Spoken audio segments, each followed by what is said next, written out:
Hello, and welcome back to the Games Institute podcast. I'm one of your hosts, Marisa Benjamin. And I'm Tobin Rossico. And today, Tobin and I are joined by Alessandra. And Hello. Alessandra, I'm going to say all of your names because they're so wonderful. Alessandra Luz de Medeiros Ferreira. Yeah, I have a very extremely long name. It's a chore. I usually go just by Alessandra Luz. Alessandra Luz. Okay, great. Ale, can we call you Ale for the podcast? Yeah, of course. Great. And we are going to talk with Ale about her research as a PhD student working in the HCI Games Group, studying user experience. Ooh. But before we dive into all of that, we're going to ask you, what is your earliest childhood memory of gaming? Oh God, what is my earliest childhood memory of gaming? It's my uncle, who So I have a really big family and we live together. So I lived with a bunch of uncles and aunts and my grandma and my mom. She was a single mom. Um, and one of my uncles really enjoyed video games. I would sit and watch him play Street Fighter a lot.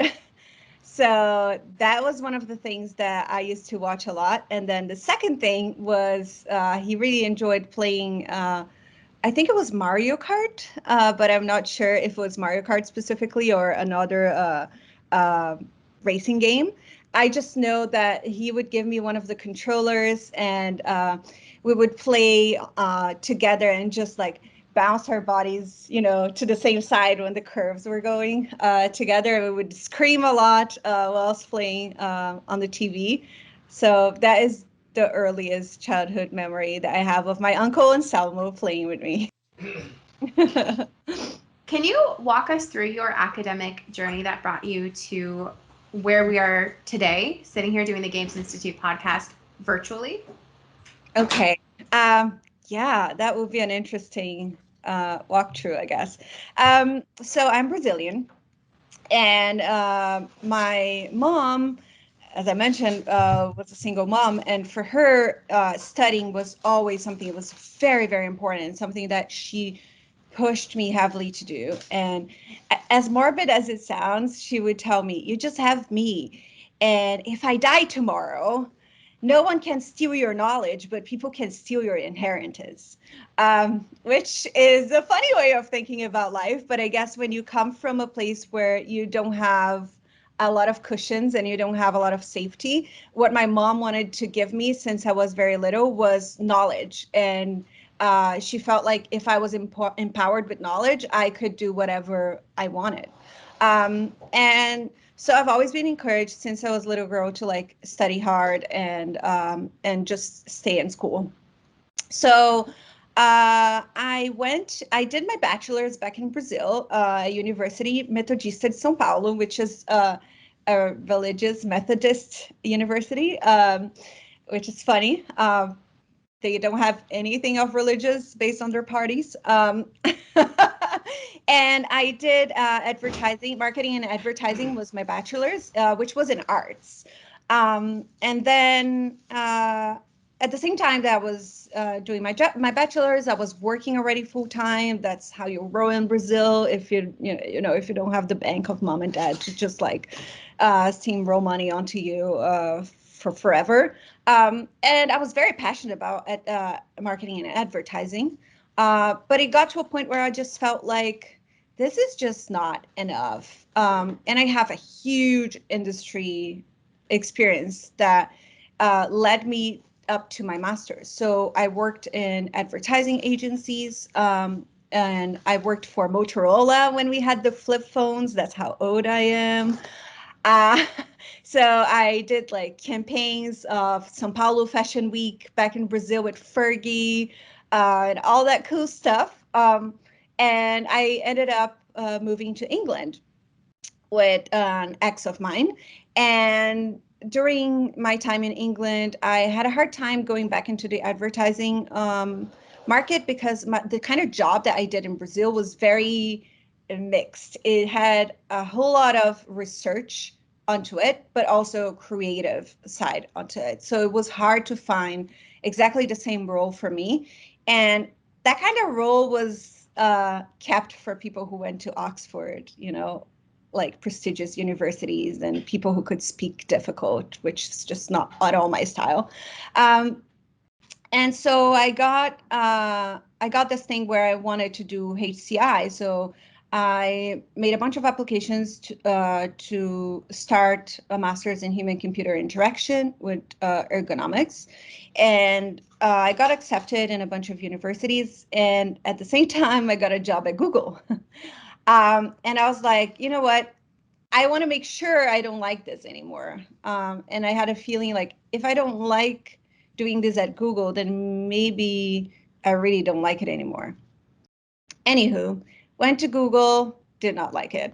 Uh, it didn't save me, so I quit my job, and my mom was really upset about it. And she was like, "You know how many people line up to get a job there, and you're just leaving to go do a master's? But it's fine because you're studying, so it's fine. So I'll support you." Um, so I went off and I did my master's, and I fell in love with HCI in general, and I felt like it gave me a sense of empowerment of how could I use HCI for the good and not only for companies. I Where think did you do your something master's? Sorry to interrupt. something Where did you do your master's? I did it in England at Okay. UCL. So I went to University College London, and Mhm. it was an amazing experience. I met so many friends there, and I think it was, although I had been living in England for a long time up until that point, I did not feel settled in England, as crazy as it sounds, because I didn't have really good friends. So I made a ton of good friends, and the learning experience was amazing. And that's when it ticked on me that I really wanted to go off and do my PhD. And I have a very specific interest of using games for health. It can be serious games, it can be games for health, or it can be games that are not exactly focused on the health uh, specific things, but that just look like games and they will bring a health benefit to people. I am especially interested in children as well because I feel like you can make interventions when they have health problems or illnesses or conditions, and make their treatments less traumatizing for them. So I started having this idea of how I wanted to do my PhD, and I got a PhD offer at Imperial College of London back then.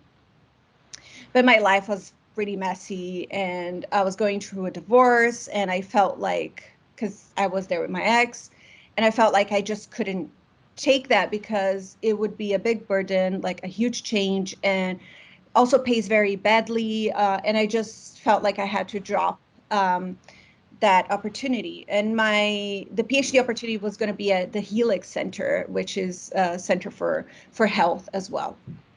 Um, and then during I was volunteering at the Games User Research Conference in London. And I met Leonard there, who's my supervisor right now. And during a few drinking games and just having like chats about life, I told him about this idea that I had, and that I wasn't ready to go pursue it yet, but that once I felt ready, that I would like to go off and do it. And he was like, "Awesome. When you're ready to make the switch, hit me up." And so I kept going with my industry experience, and I worked for different places. I did big pieces of research for the zone in Japan and all different countries, and it was an amazing experience. But it wasn't just fulfilling my soul, I guess. Mhm. Um, and so one day I DM'd Leonard, and I think it was on Facebook. And I was like, hey, remember when you told me that thing? And he said, yes. Are you still up for it? And I said, yes. So we booked a chat and I told him my idea again. And here I am. I started like last May, I think it was, right when the plague hit us. And so I nicknamed it the plague. It's a lovely nickname I gave to it. Um, and here I am, doing this whole thing remotely. The PhD pandemic has been a whole lot to deal with. Wow. Just wow. that that is a mind-blowing journey that you took to get here. And we're so fortunate to have you, considering you had all of these opportunities internationally, but you chose Waterloo, Ontario. Yeah, I did. And I do not regret it. I do not regret it. I think it's insane, the feeling that I have towards the lab, even though I never met like the majority of you in person.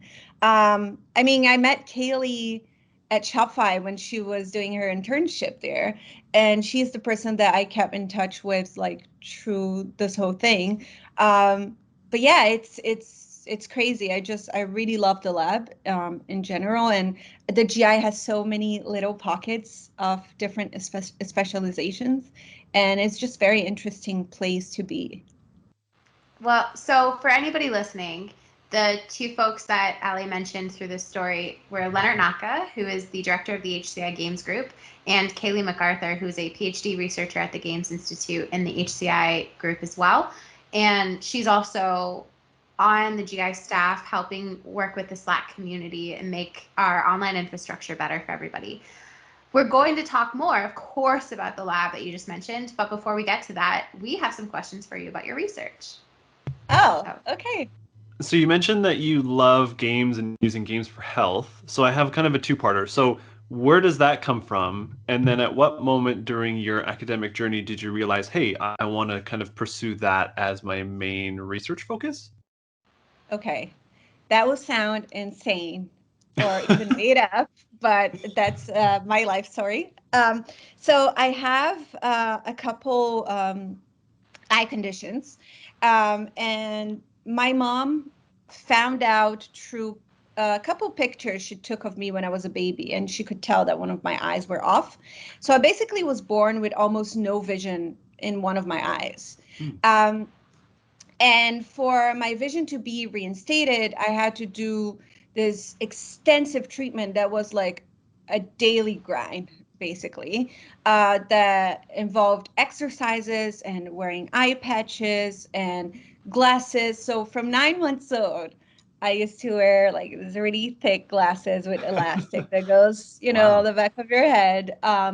And I used to wear the eye patches as well. And my mom, God bless her, I think she just was very scrappy in a way that she created a system to make me excited about wearing the eye patches and made me excited about the treatment with the little that we had. We didn't have too much. So the way she used to do it, she would pick up like different popsicle sticks and a set of stickers, and I could choose which uh, little animal or a little character that I wanted to do my exercise with on the day. And that is just a little bit of gamification on the side of um, analog stuff, right? Like she created a system that would help me feel excited about it and not dread it. Um, because I think in the beginning, she would sit me down when I was super young, and she would tell me, "You're sick, and you have to do the exercises, because if you don't do the exercises, then your eyes not going to get better, and we want your eyes to be good so you can breathe, so you can run, like so you can feel free." So she would tell me this stuff, and that would, at the time, that used to just make me cry, because I would be like, I am sick, I am Mhm. sick. So she took the focus off of the illness and more made it a playtime. And the second thing is she created a system for the eye patch where it became a part of my outfit picking. So I would put my school uniform, and then she would bring me the eye patch and the like the sticker sheet, Cheat? Yep. and she would be like, pick a sticker and then pick um your hair detailing, like so they can match each other. Mm-hmm. And then I could pick my socks as well, so I could like match things together or create a theme, like, oh, I'm gonna wear my dolphin socks, and then I'll pick the little fish to put on my eye patch. And that's where it all came from, I think. Just my mom being really smart about a big problem when she didn't have another parent. She didn't have my dad to rely on. And really the amount of effort that she had to put on a daily basis to get me to do all the exercises, to get me to a point where I have my vision today. And I have, that's thanks to my mom. But she had to work so hard on her own, create her own system, which means not every child will have a parent that wants to do that, or that is able to do that, or that has the mental bandwidth to do that, or that can do that. So why don't we use the technology that they have at their fingertips to help them when they're facing issues like that, and to also use the technology in favor to the child and also to the doctors to collect relevant data and be able to show the progress of the child throughout time. So this is where it all comes from. And it's no coincidence, and my PhD project is related to optometry and kids with Awesome. eye issues. I got this amazing support of someone from optometry in Waterloo as well. Ben Thompson is amazing, and he has relevant experience with different eye diseases. And I wanted to focus my research on the lazy eye, which is what I have. I have other conditions as well on top of the lazy eye, which is not uncommon, but it's just an oversaturated already area. So we are picking different areas to look into and to create a game that will help the kids, will help the parents, and hopefully will give a tool for the doctors to see their progress through time. That's awesome. So when I came to Waterloo and I started introducing that, I'm like, hey, I'm going to U Waterloo, everybody thought that I was going to optometry because I was wearing glasses, apparently. That's what their main key was. So was part of the conversation that you had with Leonard him saying like, oh, there's a huge like optometry program at U Waterloo? Like, was that a selling point as well? Not really, because I think, well, at first I really wanted to look into autism, um, and I wanted to do something, but I didn't know exactly what. And my focus was not parents or doctors or anything crappy like that. My focus was going to be talking to autistic young people and children, and try understanding their difficulties and the hardships that they're facing, and create different systems with the technology to assist them. Um, However, the idea just grew from there. So I have another PI, and his name is Den Vogel, and he's from the computer science department. And when he asked me why I wanted to do something with health, I told him this story. Then he told me, "Did you know that we have the biggest optometry like school ever?" And uh, this is an amazing story, and you already have like the knowledge as a first-hand person who grew up with this kind of issues. Um, don't you have any interest in it? And I said, yeah, I do. I do have interest in it. I'm just not sure if I could do anything that is impactful. And he said, give me a minute. I will talk. I will, go around, talk to people. And then he got the contact of Ben Thompson. We had a chat with Ben. He was so excited. And he was like, I cannot believe someone from computer science wants to work with us. Um, and that's where it all like got born. And now I'm like fighting tooth and nail and trying to figure out, well, first and foremost, the technology, if it Mhm. can do for me what I need it to do. And I'm also trying really hard to get funding because I'm not curing cancer, right? That's just, I am not doing anything that is so impactful in terms of health that people would throw money at me. So you have to sell the story very well, and it has to be very well put together. All these elements that don't seem to fit together, which is games, optometry, and computer science and psychology and child computer interaction. Like, um, there are so many areas that, Mm. usually you see them connecting with each other, but not all of them at the same time very frequently. So it has been a journey, and it has been 10 months, but I'm fighting tooth and nail to try and go off and get my own funding for this. Yeah. So that's where I'm at, and that's what my research, my main PhD research will focus on. But I am overall interested in health and all kinds of health stuff. Awesome. Wow. I've never heard the term child computer interaction before, at least not at the Games Institute. And I wonder if part of it has to do with obviously the difficulties with bringing children into the study.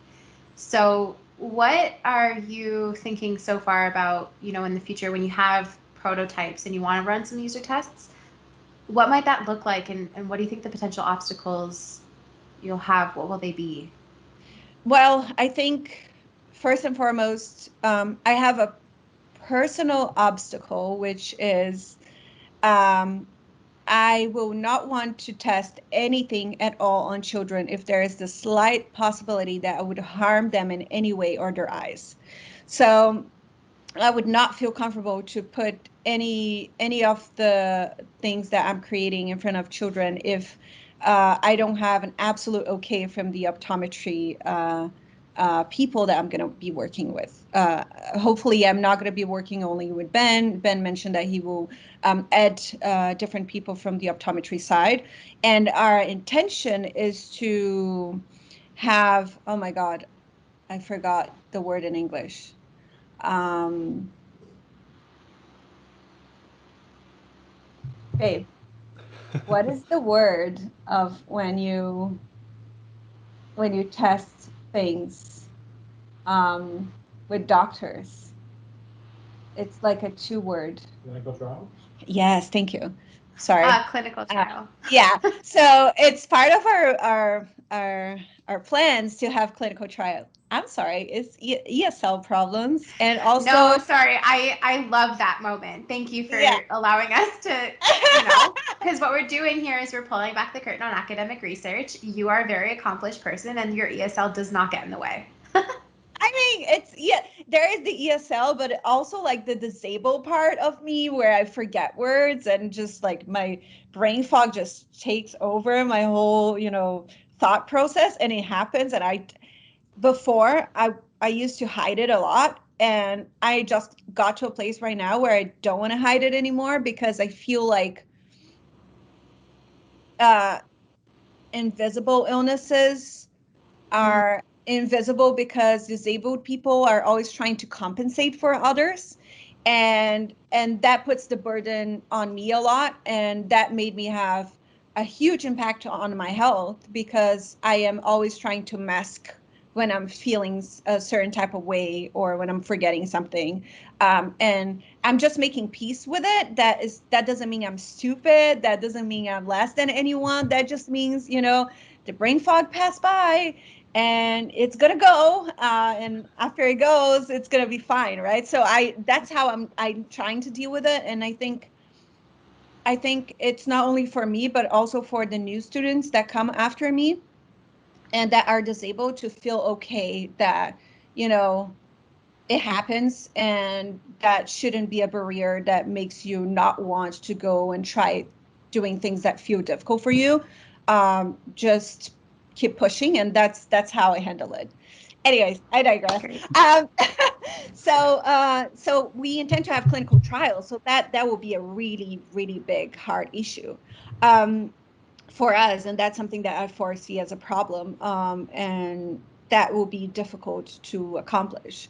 And I think also being able to remove what I want to be able is not only that the application that I create is useful and positive within the lab, because I want to allow the parents to take the application home and use it at home in a long term. That's my ideal scenario.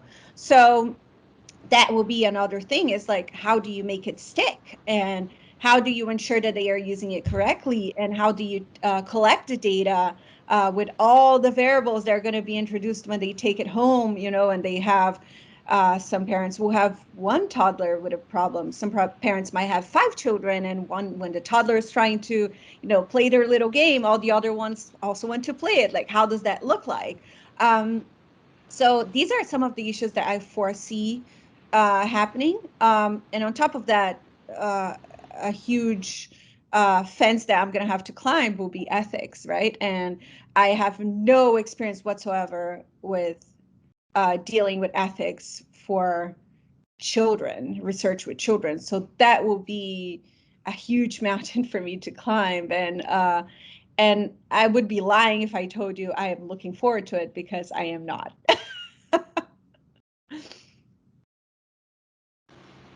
These things will come in time, and we are so happy to have you doing this work with us at the Games Institute so that we can be your champion. And it's also great to hear. I don't know if you know this. I mean, you probably do, but all of the people that you're working with are Games Institute faculty members. They're just to varying degrees. So Dan Vogel and Ben Thompson, I don't think that they have space in the Games Institute facility, but they certainly are part of the Games Institute community. And the research that you're doing, it's just so wonderful to exemplify how to pull in interdisciplinary threads and carve your own path. So yeah, absolutely. Like, whatever happens in the future, you are definitely going to be a trailblazer for people who come after you, whether that be, you are championing the fact that you can live with disability and still conquer the academic world, but you can also decide that, hey, I'm going to bring in games with optometry, with CCI, and make it beautiful and exactly what I imagine. Yeah, and one of the things that actually inspired me is it came from a study in Brazil. I don't remember the name of the people. That's so bad. But I might go off and search for it. Maybe you can put the link of their study. But they basically were able to help people get back movement that was restore movement that was affected through like spinal cord injury with VR. And it just helped the brain creating those connections again, and restoring movement that they didn't have the opportunity to restore throughout time with all the old school types of ways of doing a therapy. So I really truly believe that there are different illnesses that are very brain connected, and that right now technology doesn't do much of a positive difference in their lives, but that we can aim for that, and not only think in solutions that are related to pharma or specific surgeries or anything like that. So I really truly believe on daily intervention that is positive. And because I was a child who had, was an easy target at school with like my funky glasses and the eye patch and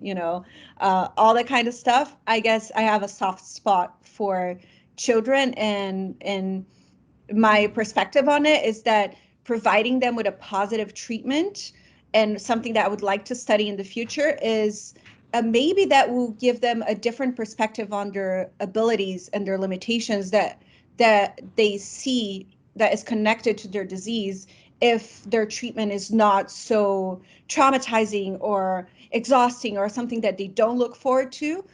So that's something that I also want to look into, is if we make it positive and we use games and we use playtime and all that kind of, thing that is delicious for kids, right? Mhm. Would that affect their mental health and affect their self-perception in the long term? Because that would be the most wonderful thing in my perspective, more than anything. This is a great segue for our next question. Are you Tobin, gonna if you take want it? to. Okay. No, I want you to, because I get to see LA. I work with her in these things, so you get to ask the questions on this, because I Okay. will just, yeah. All right. So you are involved with the feminist think tank and the EDI working group. And these, I imagine, would be very big commitments on top of the PhD research already. So, what drew you to wanting to participate in that stuff, and how does it support your research, if it does? Okay. I mean, the feminist think tank, I actually should say I am so sorry to my peeps because I haven't been showing up. Unfortunately, it's at the time of my weekly doctor's appointment that I have to go. But I'm always there on the channel during this term, and always reading their wonderful viewpoints and their perspectives and their opinions. I think the feminist think tank is very important, not only to me, but to society. I think being aware of different perspectives related to feminism is very important. I was super duper ignorant not too long ago, because in Brazil, I look very European and white and princessy. So I didn't suffer of many things, and guys wouldn't speak in a certain way at me that they would with other friends that maybe were friends of color, or were friends that were fat, or friends that were more tomboyish. So I was very blind to some of the issues, and on top of being raised by a family of people who weren't super educated, right? However, my mom had the biggest feminist trait on herself that she pushed for me, which was, you were not born to make babies. If you don't want to make babies, you don't make babies. Actually, babies will affect your life in all these ways. And she always empowered me sexually. She always told me, if you want to go off with your boyfriend and you want to have sex, tell me. I want to buy you condoms and put you on the pill or do whatever is necessary to protect you. And she always had this candid conversations with me, which made me very unfiltered. And then I went off into society, and moving out of Brazil, I realized that actually out of Brazil, I am a Latina. And being a Latina out of Brazil means that I lost that position of privilege that I have in Brazil, right? And so things that I was empowered to say before, right now, no more. It might actually be offensive, or it might actually be shocking. Meanwhile, in Brazil, it was go queen, right? So I guess that is the perspective. I realized that being a woman in different contexts, it means completely different things. And people's cultures and perceptions of women will change even when you move through society, in the same country, it will change completely. Um, and and I realized through time that I made mistakes back then, and that I needed to be better, and that I needed to do better, and that I needed to speak out for my experience as a Latina who lives abroad, but also I needed to understand what are Black women going through. What are we doing to women who don't have the model bodies, and um, what it meant for my mom to be a single mother, right? Like all these things that I did not understand, but I have memories of. And now when I have more knowledge, I look back and I think, damn, that must have been hard for my mom, right? Um, so I think it is very important, not only for the GI, but also for society, that we have these conversations and that we are aware on how we do research and how it will impact women everywhere. So when I do my designs, I will not say, I don't know, give the phone to your mom, because it's not the mom's job. There are two parents, right? And the two parents could be two men, the two parents could be two women. And so I need to consider those things. And when I create a piece of technology that is focused on children, I do not want to put the burden only on women, right? That is just not fair. That is just not okay. I also don't want to genderize the application, which is very easy. If I'm going to create something that, two themes, I'm going to create the princess theme for the girls and the superhero theme for the boys, right? I'm not saying that my app wouldn't have the princess theme. They might have a princess theme, but it won't be for the boys, right? It will be a royal theme, right?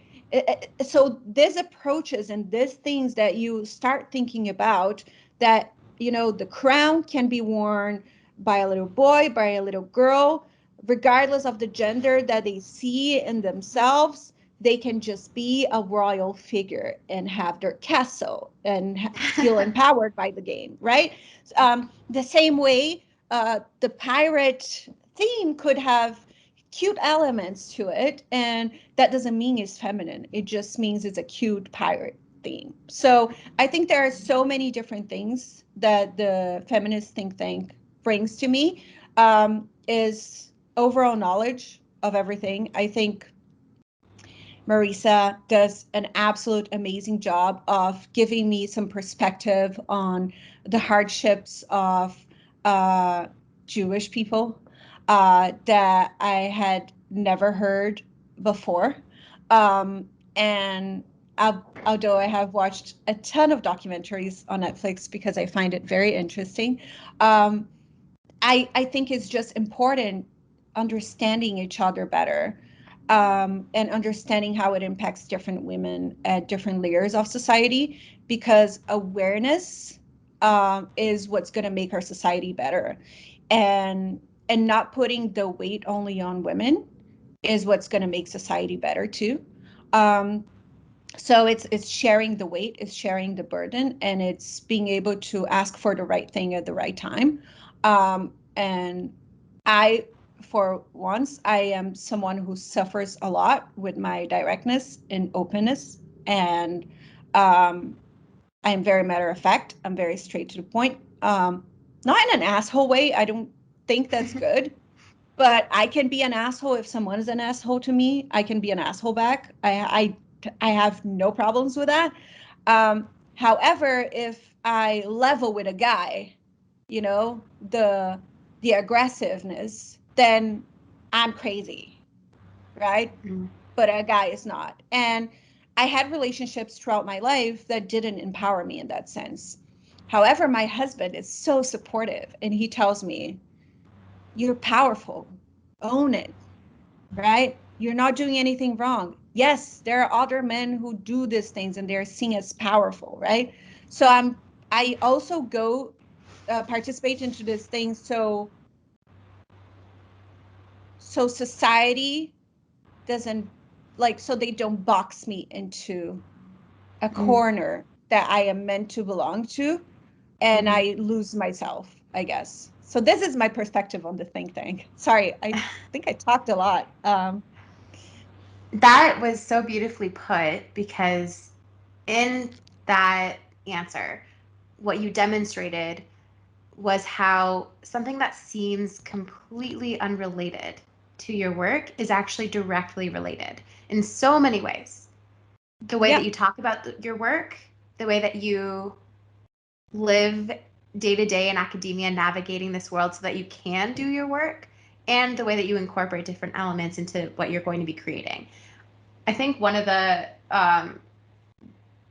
conversations that we're having a lot in the Games Institute is how do we bring EDI, it's, gender equity, racial equity, different components of it, disability equity, how do we bring that into the design of technology?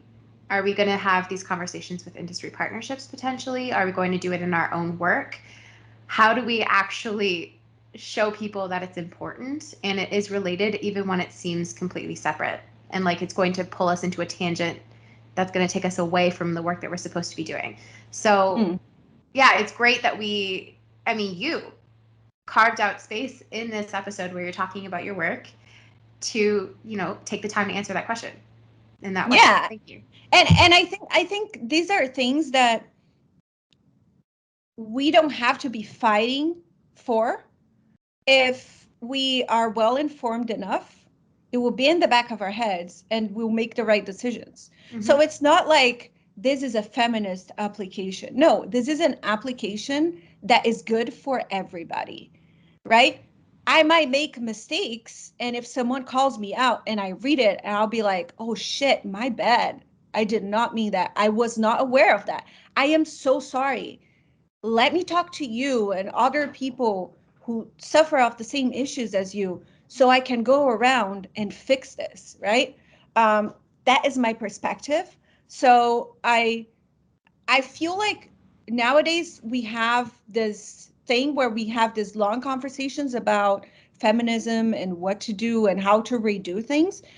But I think it's not about redoing them. It's simply about when we do things, having this knowledge in the back of your head and not being an ass about the knowledge, not being like, I'm going to think about all the things I can refute and all the examples I can give of my, very well groomed and rich mother that never went through all these issues that you're telling me women go through.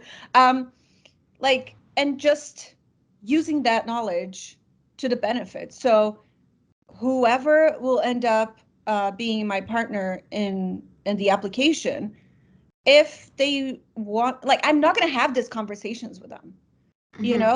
I'm going to make decisions that are based on these principles. And if someone brings something up that is like super genderized, I'll ask them, why do you think that's cool? And then I'll pick the elements of what they think it's cool about it and ungenderize them, like if that's a word, and just make it a good for everyone. So the burden doesn't end up, in neither gender, I guess. Yeah. With the remaining time we have, let's get back to something that you mentioned in the beginning, which,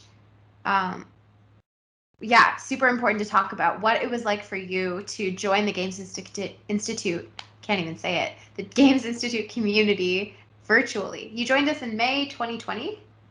Yes. Which means that, so the Games Institute closed March 17th.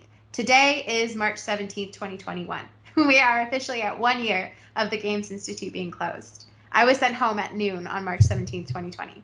So you coming in May, you didn't even get an opportunity to see what the space looks like. And yet you still talk about how you feel a part of our community. So what is that like for you? What is your perception of the lab? How do people embrace you?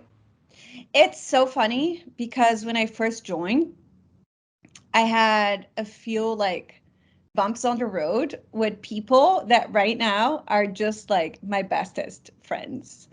I think Joe and Derek made some jokes that I felt really upset about. I don't even remember why.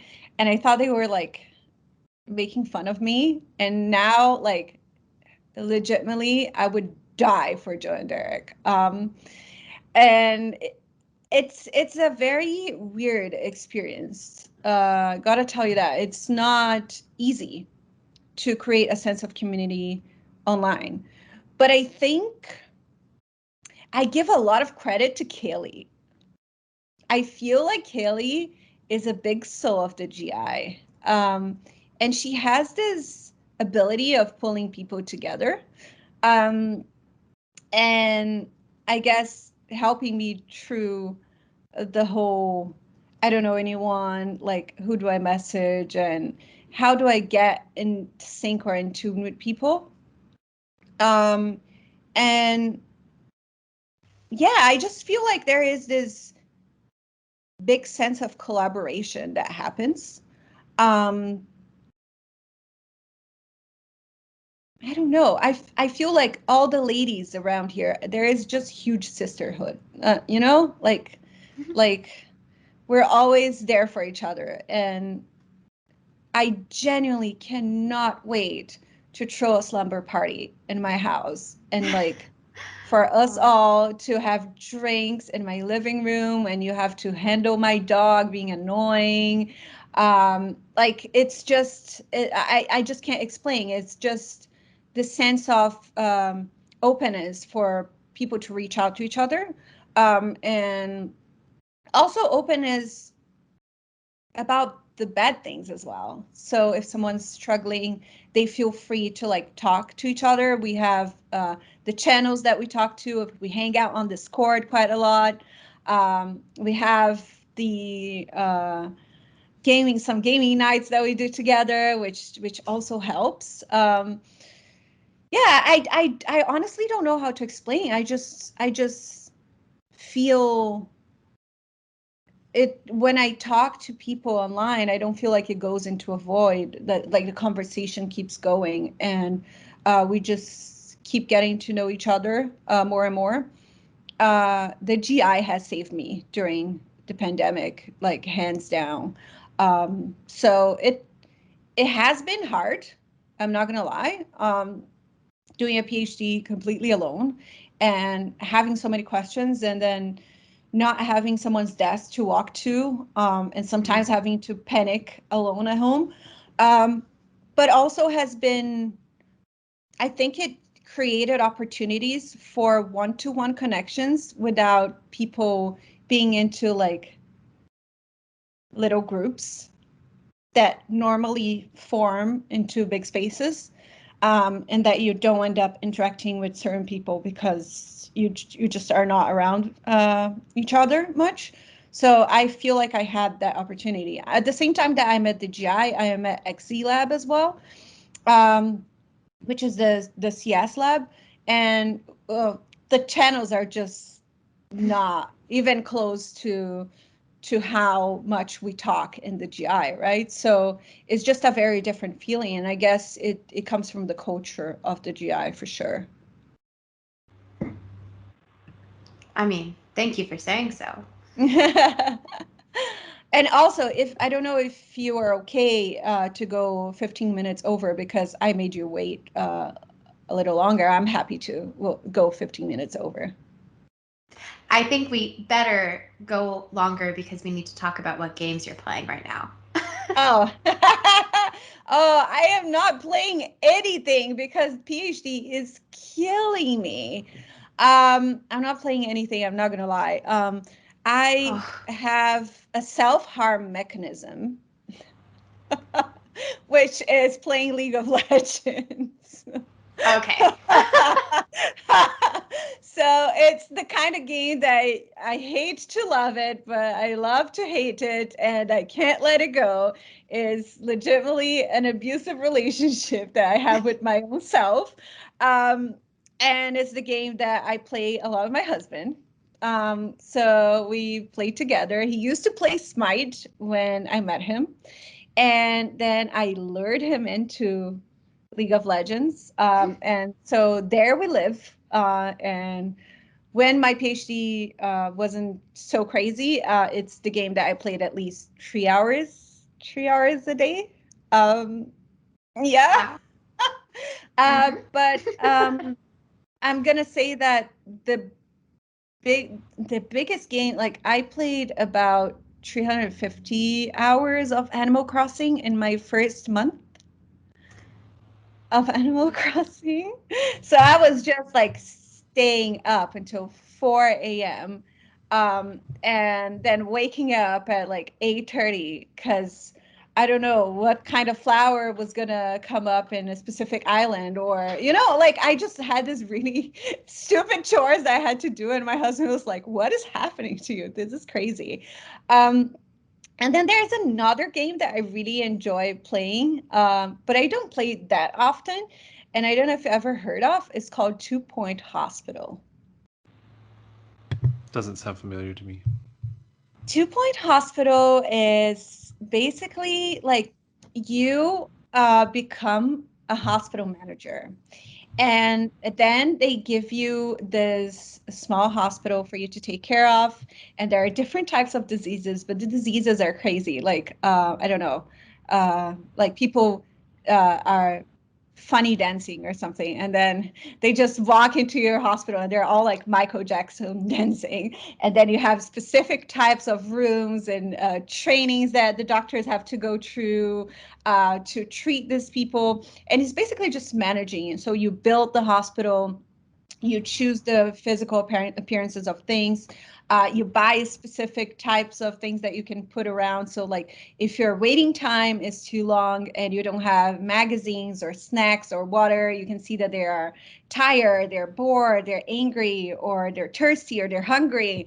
So it's basically a management hospital game, and it's a British game. So all the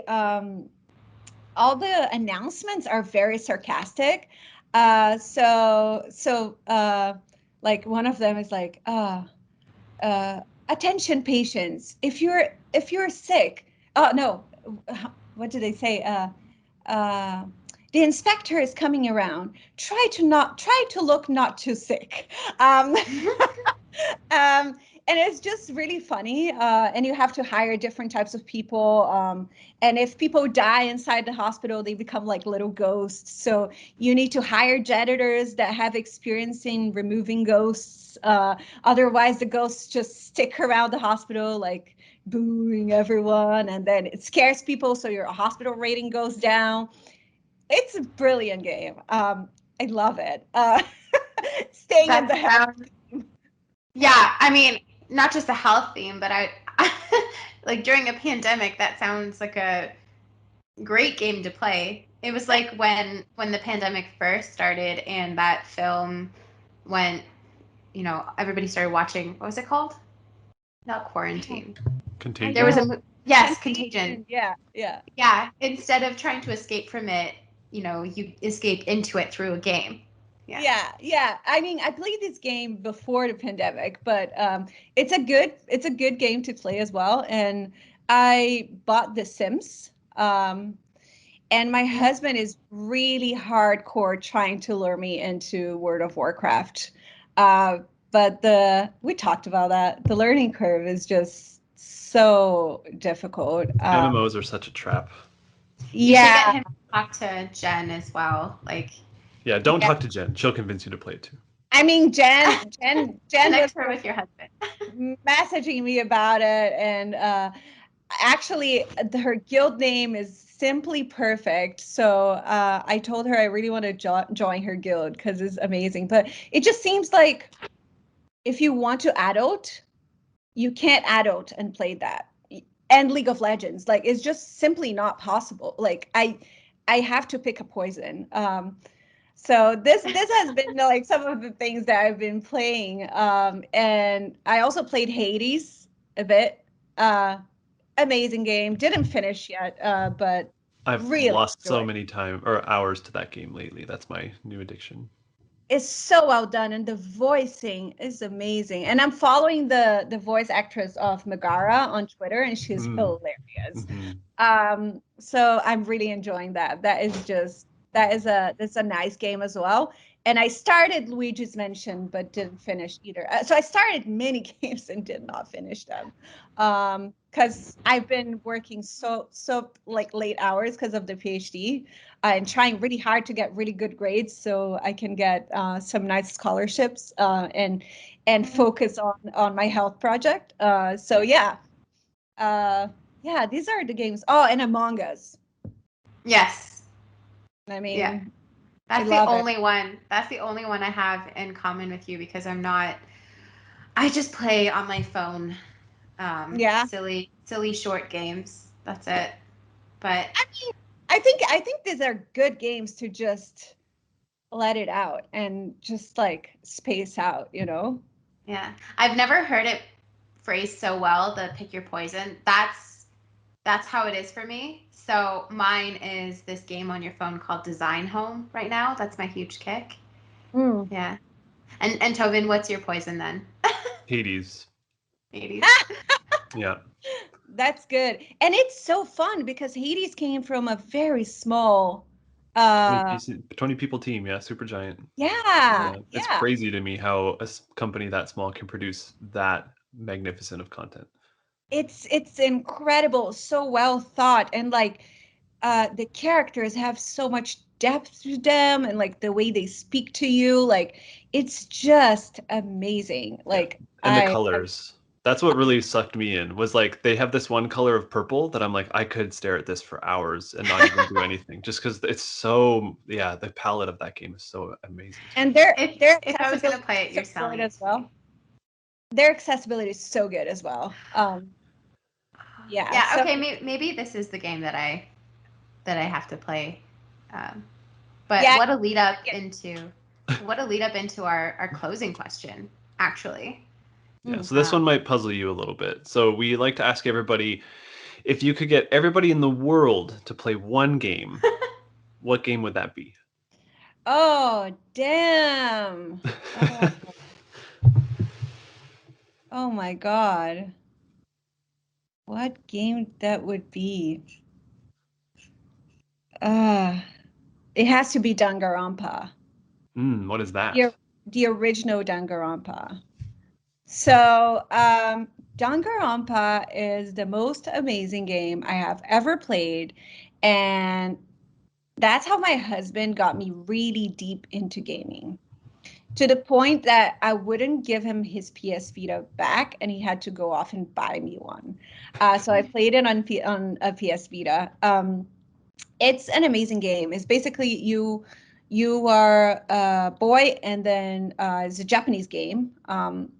You're a boy, and you go to the school where is meant for just really brilliant people who are really great at everything. But then they choose one lucky person that will get to attend the school, even though they don't have anything super special about them. And then something happens, and then get locked up in this school. And then the school has a headmaster, which is this little bear that looks half evil and half good. Um, and his name is Monokuma. And he has, I mean, if you play this, you have to play with the Japanese voicing, or you're doing it wrong. You cannot play with any other voicing. It has to be the Japanese voicing, because the Japanese voicing of Monokuma is simply brilliant. Like, he is cute and scary and evil at the same time. It's just incredible. And it was this old lady who used to voice him. And she passed away, sadly. But just incredible voice acting. And then what happens in this game is that you students have to kill each other. And then the last ones, and then you have, after someone dies, the students have the opportunity to go around the school searching for clues, and then they have a judgment time where you have different types of mini games that happen during that time. And if you get right on who killed someone, then that person gets killed as a punishment. If the person who killed is not found out, they are set free and everyone else gets killed. So Sounds like something Marisa would like as an extension of kind of werewolf with like more RPG elements in it. yes, yes. My husband always tells me that my husband is correcting me here. He said that he thinks that the voice actor got sick. He doesn't think she died. Yeah, something happened. She couldn't do the voice acting because they kept going with the games. Yeah, but my husband says that I would enjoy this other game, the werewolf, that Among Us that you mentioned. I never got to playing this yet, but we have it here at home. It's one of the games we play in person. Yeah, you've got quite the collection. Yeah, and there's more games down there. Like it's a whole lot. But yeah, I think if I could put anyone through a specific game, it would be this game, even though it's very old school, and it's very clue based, and is like detective type of game. The story is simply amazing, and the character development is just so good as well. And I don't know if I'm mistaken, Nick, is one of can I give a spoiler? Sure, it's an old game. Okay. So is this a game where one of the characters is trans? Is it on the first game or is it on the second game? Is the first or a second version of the game? You can't remember, but yeah, in one of the games, because they have version 1 and version 2. He's Googling it now because now he wants to know.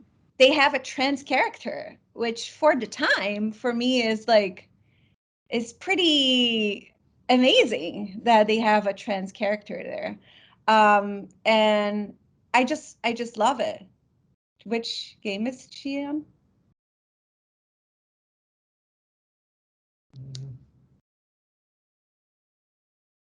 Technically both. Technically both, he said. But yeah, it's a trans woman basically. And I just find that so amazing, and you end up finding out like throughout the story and etc. So yeah, that would be my game of choice. Well, There you go. great. And it's on Steam, so everybody can play along. Yeah. I will make sure that the next time, first time, we're all in the Games Institute together, we play Werewolf, because that's not something that I think can be really easily translated into online. But yeah, so that will be our official thank you for having you on as a wonderful guest on the Games Institute podcast. Thank you so much, Ali. Thank you so much. Thank you so much for inviting me. You guys are a pleasure to talk to, and I am happy to always come back. Oh, good, great. Well, you know what? As you hit your milestones in your research, we absolutely have to have you back, because there's no way that your research doesn't just get more and more and more and more exciting as the years go on.